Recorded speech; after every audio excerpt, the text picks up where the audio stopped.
What the heck is going on in this place? The colors have gone haywire. Come back here, Purple. I have a surprise for you. I don't need any more surprises from this place, Blue. Not even from you. Just gotta keep moving. I'll get to the bottom of this or die trying. Let go of me, Red. Wait, Red? Guess again. Blue? Is that you? What happened? I had an extreme makeover! Are you the one responsible for this place's colors getting all mixed up? In a way, but none of that matters. Your colors are gonna change too. I'm so excited to see whose color you get, but you'll just have to wait and see. I don't want to be a different color. I like being purple, being me. Too bad. You don't have a choice. None of us do. Not anymore. Allow me to explain just how the Rainbow Friends colors became swapped. It all started just yesterday.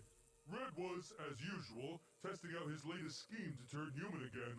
I stood by and watched even as the ground shook and the earth quaked. I yelled for him to stop, that we should think about the consequences of our actions before moving onwards. Red ignored my shouts, and the experiment continued.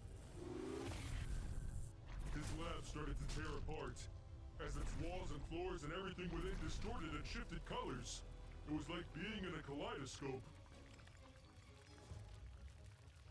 Under any other circumstances, I would have called it beautiful. All of these changes erupted from one singular point, one nexus. And from that nexus, a wave of energy blasted out. Red was the first to change. From the epicenter of the blast, the waveform sprung out. As it passed over Red's body, his colors began to shift uncontrollably. For a Rainbow Friend, you can imagine how traumatic this was for him. I could only watch in horror as he reached his arms out at me in a desperate attempt towards freedom. But I too was quickly swept under the influence of the wave. It was unimaginably painful. Losing my color, gaining it back, going through every spectrum of the rainbow along the way. It was like I was losing my identity, the very core of my being. The wave permeated the entire facility, covering every inch, except, I suppose, deep down below in the sewers, which explains why you escaped its effects. When the earth again stood still and the dust settled, I stood up and examined myself for injuries. But when I did, what I saw, I couldn't believe. Gone was my deep blue color that I had come to love, replaced by the striking and brilliant red. And not only that, but I could tell that my brain had become wired differently. Suddenly I wanted nothing more than to run experiments, to make the Rainbow Friends a huge success, and of course, to become human again. My mind raced and raced about which color of the rainbow I should attempt to make a friend for next. I only stopped myself when I saw Red stand up, holding his head. Only Red wasn't red, he had become my original beautiful shade of blue. Which I understand is an insult to my former self, of course, but I've evolved past it. I felt sorry for Red and all the other Rainbow Friends, because I knew myself in that moment to be far superior, with the rest of you being nothing more than brutes. I recognized that I could use my friends as pawns to get the play place back in business. I turned on our open for business sign, and I laughed into the night as my plans were set in motion. Red quickly fell in line, having no choice if he wanted to be human again. Meanwhile, on the other side of the facility, Green and Orange were in another one of their classic spats. Orange was zipping around Green, who couldn't land a hit on the speedy dino due to being blind. Orange laughed at his ill-sighted friend when the wave washed over them too. Orange's colors were the first to change. He became pink, then blue, then red, before finally settling on green. As he recovered from this painful ordeal, he realized that he could no longer see. He outstretched his arms and tried to make his way around, but found himself stumbling over everything around him. Green, on the other hand, had just undergone a transformation that he was entirely grateful for. He examined his new orange body with his now working set of eyes. He could see again. He was ecstatic. But that's not all. He was also hungry. Green used his newfound sight to glance at the security monitors and saw that guests had seen that they were open again. They were funneling in, and all Green saw then was a feast. Orange, for his part, knew the hunger all too well, and so tried to stop his friend from going down that self-destructive path. Unfortunately, without his sight, Orange felt helpless, a feeling that was only made worse as he bumped into a nearby wall and knocked himself out. A group of guests made their way through the halls of the play place, wondering to themselves where the employees were when Green found them. At first, they were excited to see him, a brand new take on the classic Rainbow Friend design.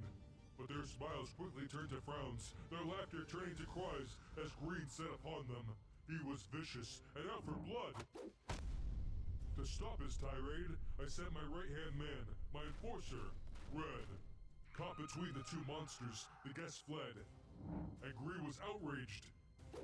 He tackled Red, and the two engaged in a Rainbow Friends fight the likes of which this playplace has never seen.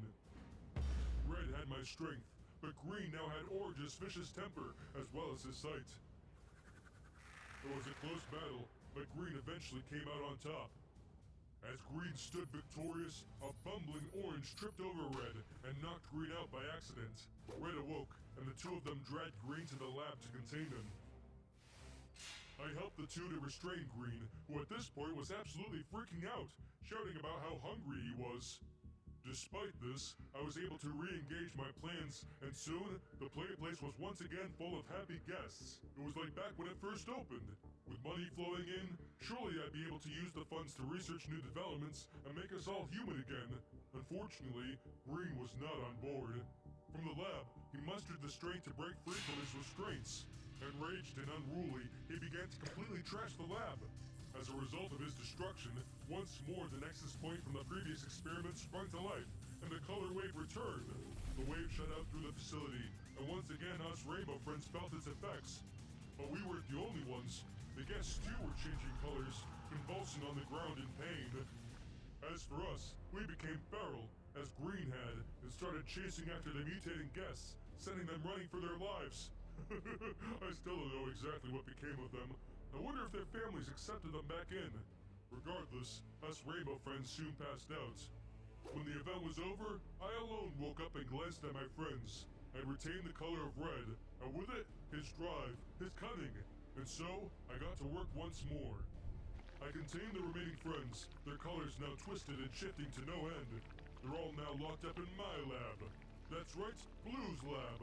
I'm the new Red, and I'm in charge now. I've got them all, my Rainbow Friends, all of them except for you. Now, Blue, be reasonable. Can't you just let me go? Sounds like Red's not even in control anymore. You don't have to follow in his footsteps. You're right. I don't have to. I want to. You're just as much of a monster as he is. All right, then. Do your worst. With pleasure. What the? Another wave? Why? No! No! Ha! Take that! No! Phew! Me again. That was a close one. Sorry about that, Purple. Purple?